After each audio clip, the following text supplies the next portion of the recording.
जहांगीर और जहांगीर का आज तीसरा एपिसोड है। देखिएगा, तीसरे एपिसोड में हम उस मुकाम तक पहुंचे हुए हैं कि जहांगीर का प्रथम एपिसोड और दूसरा एपिसोड हो चुका है। देखिएगा कि जहांगीर का जन्म 30/8/1569 को होता है और इनके पिता अकबर, माता हरखाबाई या जोधाबाई मरियम-उज़-ज़मानी, क्या मरियम-उज़-ज़मानी। आत्मकथा की बात करते हैं तो तुजुक ए जहांगीरी इनकी आत्मकथा है जो फारसी भाषा में लिखी गई है और फारसी मुगलों की दरबारी या राजकीय भाषा हुआ करती थी। इसके बाद पत्नियों की जब हम चर्चा किए तो पत्नियों की चर्चा के दौरान पहली पत्नी जो थी वो प्रथम विवाह भगवान दास की पुत्री मान बाई के साथ हुआ और मान बाई के गर्भ से एक संतान की उत्पत्ति हुई जिसका नाम था आपको खुसरो। क्या? खुसरो। और ये खुसरो जो था, दिखेगा कि जब 1605 में अकबर की मृत्यु होती है, क्या होती है? अकबर की मृत्यु होती है पेचिश रोग से या डायरिया रोग से। तो इस मृत्यु के पश्चात कुछ लोगों का खुसरो पसंद था। कुछ लोग चाहते थे कि खुसरो शासक बन जाए, जो संभव नहीं था। फिर क्या होता है कि जहांगीर शासक बनता है। जहांगीर जब शासक बनता है तो जहांगीर शासक बनते ही उन लोगों का रेकॉर्डिंग करना शुरू कर दी, पहचान आगे क्या था और उनकी नजरअंदाजी कर दी, जिनके नाम आगे बताएंगे। उसके पश्चात दूसरा जो विवाह करते हैं, मान बाई को जो उपाधि देते हैं, वो उपाधि देते हैं, देखिएगा कि शाह बेगम की उपाधि देते हैं। मतलब आप शहंशाह की बेगम है। क्या है? आप शहंशाह की बेगम है। दूसरी मान बाई का पुत्र तो खुसरो हो ही गया, जबकि पिता के विरुद्ध अभियान छेड़ दिया। मतलब जहांगीर के विरुद्ध अभियान छेड़ा भैरावल पंजाब। याद रखिएगा, कहां? भैरावल पंजाब में वो अपने पिता के विरुद्ध, कौन सी जगह पे? भैरावल। भैरावल कहे तो पंजाब, अपने पिता के विरुद्ध अभियान छेड़ा। जहांगीर इसको अंधा कर दिया। क्या किया? जहांगीर ने खुसरो को अंधा कर दिया। अंधा कर दिया। दूसरा जो विवाह होता है जहांगीर का, वो विवाह उदय सिंह की पुत्री जोधाबाई या जगत गोसाई के साथ संपन्न होता है। और जगत गोसाई के गर्भ से जो संतान उत्पन्न होता है उसका नाम होता है खुर्रम, जो आगे चलकर शाहजहां के नाम से प्रख्यात होता है। और वही खुर्रम इस खुसरो की हत्या करवा देता है। खुसरो की हत्या करता है और आगे मुगलों की शहंशाह बन जाता है, मुगल बादशाह बनता है, मुगल साम्राज्य का बादशाह बनता है। इसके बाद हमने चर्चा करी थी कि जहांगीर के दो भाई थे, एक का नाम था मुराद, दूसरा दानियाल। और मुराद और दानियाल पूरे शराब पिया करते थे। मुराद की मृत्यु होती है 1599 में और इस मृत्यु से काफी दुखी होता है कौन? जहांगीर।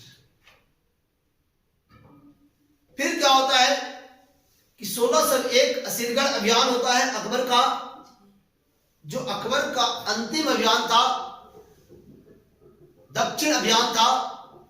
और इस 1601 के अभियान के समय जहांगीर ग्वालियर, आपको इलाहाबाद में एक स्वतंत्र दरबार का आयोजन करता है और इसी स्वतंत्र दरबार में अपने आप को बादशाह घोषित कर देता है। क्लियर?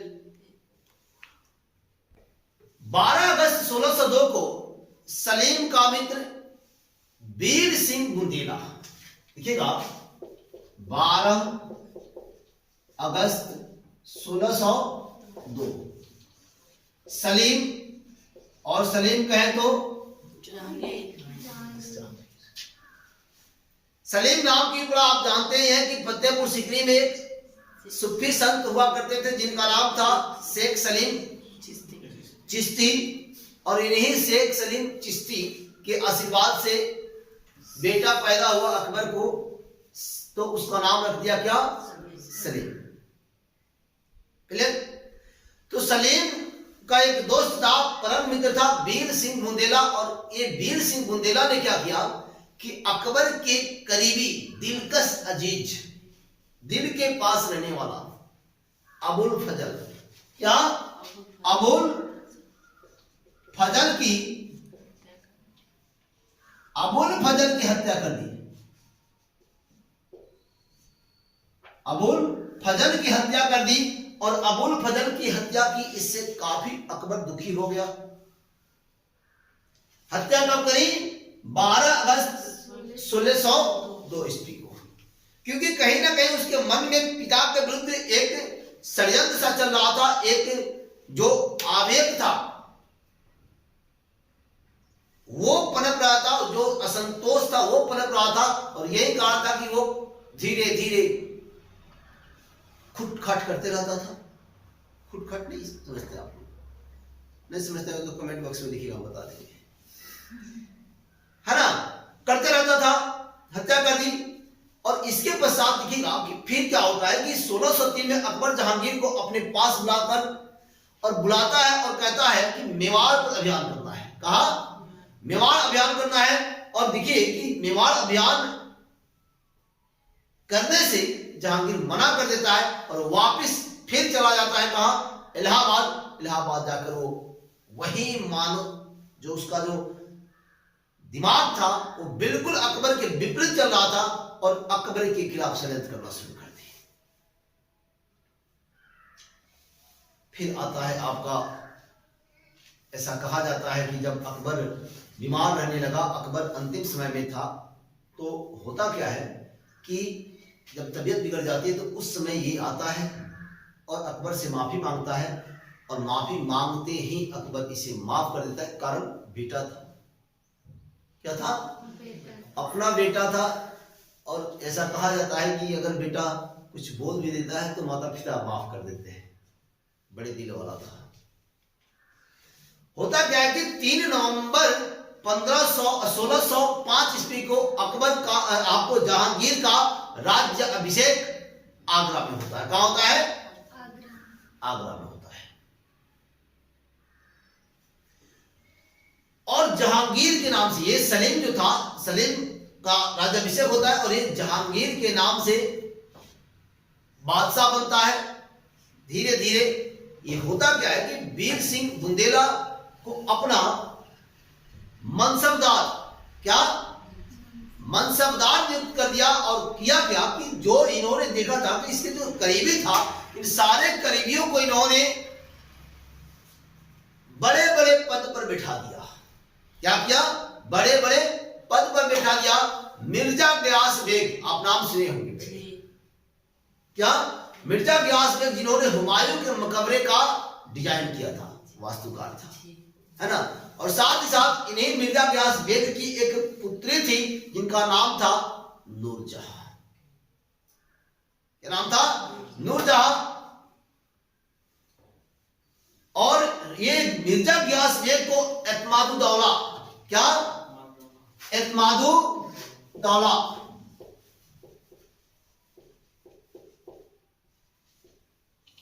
एतमादुद्दौला की उपाधि से संबोधित कर दिया। और याद रखिएगा, इन्हीं मिर्जा गयास बेग का जो मकबरा है, एतमादुद्दौला का मकबरा, ये आगरा में है। और इसी मकबरे में पित्रादुरा शैली, याद रखिएगा इसको, पहली बार पित्रादुरा शैली का प्रयोग किया गया है और बनवाई है नूरजहां। कौन? नूरजहां। ये प्रश्न पूछता है। पित्रादुरा शैली, एतमादुद्दौला की मकबरा, एतमादुद्दौला के पद पर नियुक्त कर दिया। बाद में मृत्यु कराएंगे, तब मकबरा का चर्चा करेंगे आगे नेक्स्ट क्लास में, बहुत कुछ मिलेगा भी। अब देखिएगा कि एतमादुद्दौला, क्या? एतमादुद्दौला की उपाधि से सुशोभित कर दिया, कारण कि ससुर हो गए जहांगीर के। इसके बाद देखिएगा कि अमेर के राजकुमार मान सिंह एवं खाने जहां अजीज कोका, नाम सुनिएगा, अजीज को का। ये दोनों व्यक्ति चाहते थे कि अकबर की मृत्यु हो और मृत्यु के पश्चात खुसरो बन जाए, क्योंकि मानसिंह को और खुसरो बन जाए शासक, और इसलिए इन दोनों को नजरअंदाज कर दिया, वैल्यू घटा दी। क्या किया? वैल्यू घटा दिया। इसके बाद कारण वही थी, वैल्यू घटा दिया। मिर्जा गियास बेग को दीवान नियुक्त कर दिया। क्या? दीवान नियुक्त कर दिया। दीवान का शाब्दिक अर्थ जो प्रधानमंत्री हुआ करता था, जो बाद में अकबर के समय में वो पद बदल दिया गया, और पद बदल करके क्या किया गया? दीवान नियुक्त कर दिया गया। तो दीवान के पद पर नियुक्त कर दिया गया और एतमादुद्दौला की उपाधि से सुशोभित किया गया। ठीक। और इसी एतमादुद्दौला के मकबरे में पहली बार पित्रा दुरा शैली, याद रखिएगा इसको, कई बार पूछा हुआ प्रश्न है, पित्रा दुरा शैली का प्रयोग किया गया। क्लियर? देखिएगा कि जब जहांगीर शासक बनता है तो जहांगीर शासक बनते ही अपने प्रिय पात्रों को अपने आसपास के प्रशासक में नियुक्त कर देता है। और होता क्या है कि नूरजहां के पिता, जिनका नाम था मिर्जा गियास बेग, जो हुमायूं के मकबरे का वास्तुकार भी हुआ करते थे, इन मिर्जा गियास बेग को दीवान के पद पे, जो सबसे बड़ा पद था, इस पद पे नियुक्त कर दिया। दूसरी ओर कि ये जो बुखारी साहब थे, शेख फरीद बुखारी, शेख फरीद बुखारी को मीर बख्शी के पद पे बैठा दिया। और इसके पश्चात जब शासक बनता है तो 12 घोषणाएं कराई, और 12 घोषणाओं में दिखेगा कि जितनी भी घोषणाएं थी, घोषणाएं एक तरह से हम कह सकते हैं कि कल्याणकारी घोषणाएं थी। क्या थी? कल्याणकारी घोषणाएं थी। 12 घोषणा में देखेंगे कि जकात, तमगा कर और मीर बाहरी, ये जो कर थे, ये सारे के सारे कर पहले ही घोषणा में समाप्त कर दिए गए। जकात कर मुसलमानों से उसके आय का लिया जाना कुछ हिस्सा था। तमगा कर सैनिकों के व्यापार से लिया जाता था। और दूसरा जो इनका घोषणा था, दूसरी घोषणा, सड़क के ऊपर जो चोरी डकैती हुआ करते थे, इस पर प्रतिबंध लगा दिए। तीसरी घोषणा, मृत व्यक्ति, और मृत व्यक्ति यदि कोई व्यक्ति मर जाता था तो उसके जो संपत्ति होता था, या तो उत्तराधिकार के नियम बना दिए कि कोई उत्तराधिकारी हो, उत्तराधिकारी नहीं है तो उसकी सारी संपत्ति को सार्वजनिक कार्यों में लगाते थे। चौथी घोषणा, शराब और नशीली वस्तुओं के ऊपर रोक लगा दी। और याद रखिएगा कि शराब और नशीली वस्तुओं के ऊपर रोक लगाने के पीछे कारण कि इनके 2 भाई मुराद और दानियाल ड्राम पे ड्राम खींचते थे और ये मर चुके थे। तो इन्होंने क्या करी? रोक लगाई। 1605 ईस्वी में जहांगीर के शासनकाल में पुर्तगाली, देखिएगा कि पुर्तगाली भारत में ये जो खैनी मारते हैं लोग है कि नहीं, तंबाकू लेकर आए थे। भारत में तंबाकू पुर्तगालियों के देन है, ये भी याद रखिएगा। भारत में तंबाकू पुर्तगालियों के देन है, पुर्तगाली ही तंबाकू लाए थे और इस पर भी इन्होंने प्रतिबंध लगा दिया, मेरे भारत में नहीं बिकेगा। क्या? तो ये जो खैनी, ये नहीं चलेगा भारत में, याद रखिए।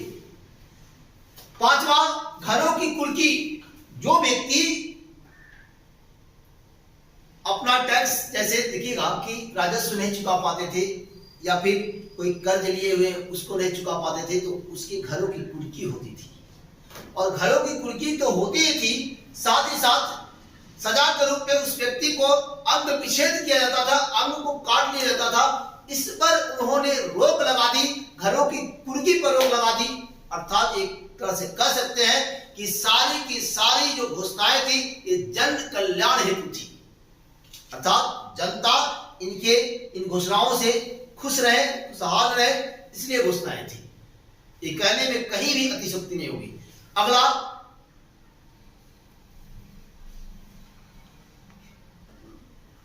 यदि किसी व्यक्ति की संपत्ति में कोई जबरदस्ती कब्जा कर लेता था, बल प्रयोग करके, क्या करके कब्जा लेता था, तो देखिएगा कि उस पर भी इन्होंने रोक लगा दी। और 7वां, चिकित्सालय सुविधाओं का विस्तार किया। राजा था भैया, चिकित्सालय सुविधाओं का विस्तार किया। रविवार, 8वां रविवार एवं गुरुवार के दिन पशु वध पर इन्होंने रोक लगा दी। और याद रखिएगा कि अकबर का जन्म भी रविवार के दिन हुआ था, और अकबर का जन्म रविवार के दिन हुआ था। उन्होंने भी पशु बलि क्या पर रोक लगाई थी। देखिएगा कि अकबर का जो जन्म हुआ था वो आप जानते हैं ये बीरसाल के महल में हुआ था, अमरकोट वर्तमान में पाकिस्तान में हुआ था। और अकबर का जन्म 15 अक्टूबर को हुआ था, 1542 में हुआ था। दिन रविवार था, लेकिन अकबर जब शासक बनता है तो 1583 में रविवार के दिन वो पशु बलि पर रोक लगाता है, कारण कि उसका जन्म दिवस था, और इसीलिए वो 1583 में पशु बलि पर रोक लगा दिया। क्लियर? अगली बात, ये 10वां जो इनका घोषणा था, 10वां घोषणा जागीर और मनसब से संबंधित था। मनसब जो दिया जाता था वो सेनाओं को या किसी व्यक्ति को दिया जाता था। तो जागीर और मनसब से था, जिसका प्रमाणीकरण कभी कभी ऐसा होता था कि कागजों में ही कार्य होना शुरू हो गए, धरातल में कुछ होता नहीं था। तो इसीलिए उन्होंने क्या किया कि प्रमाणीकरण किया, और प्रमाणीकरण अनिवार्य कर दी, इससे भ्रष्टाचार पर रोक लगाया जा सके। तो एक तरह से जन कल्याण है कि नहीं। इसके बाद 11वां जो था ये मदद ए मास। और मदद ए मास जो थी धार्मिक कार्यों में दी जाने वाली जो भूमि था, जैसे आप विद्यालय का निर्माण करा रहे हैं, आप मंदिर का निर्माण करा रहे हैं, तो वैसे भूमि का भी प्रमाणीकरण होना शुरू हो गया। अर्थात प्रमाणीकरण के माध्यम से ये जितनी भी चीजें जो भ्रष्टाचार का जो एक लेवल था उस लेवल को कम कर देना, और अपने राज्य में जनता के कल्याण हेतु अच्छे कार्य करना। और 12वां जो था वो कैदियों को, देखिएगा कि कैदियों को आम माफी दे दी गई। आम माफी का मतलब होता है कि कैदी जो अपराधी होते थे, इन अपराधियों के कान काट दिए जाते थे, अपराधियों के नाक काट दिए जाते थे। ये अपराधियों के नाक और कान काटने की परिपाटी को ही बंद कर दिया। ये 12 के 12 जो आदेश थे, ये सारे के सारे आदेश जन कल्याण हेतु थे। अगला कि इन्हीं 12 आदेशों को याद देखिएगा, बहुत ही इंपोर्टेंट बात बताने जा रहा हूं। इन्हीं 12 आदेशों को आईने जहांगीरी कहा जाता है। क्या? आईने जहांगीरी कहा जाता है। और जहांगीर का जो पुत्र था खुसरो, ये अप्रैल 1606 में इसके खिलाफ विद्रोह करता है। और विद्रोह से पहले सिख गुरु, 5वें गुरु अर्जुन देव से आशीर्वाद लेता है, और आशीर्वाद लेकर पिता के खिलाफ विद्रोह करता है। अब देखिएगा कि मान भाई का पुत्र था। अब होता क्या है कि जहांगीर 5वें गुरु अर्जुन देव, कौन? अर्जुन देव को राजद्रोह का आरोप लगाकर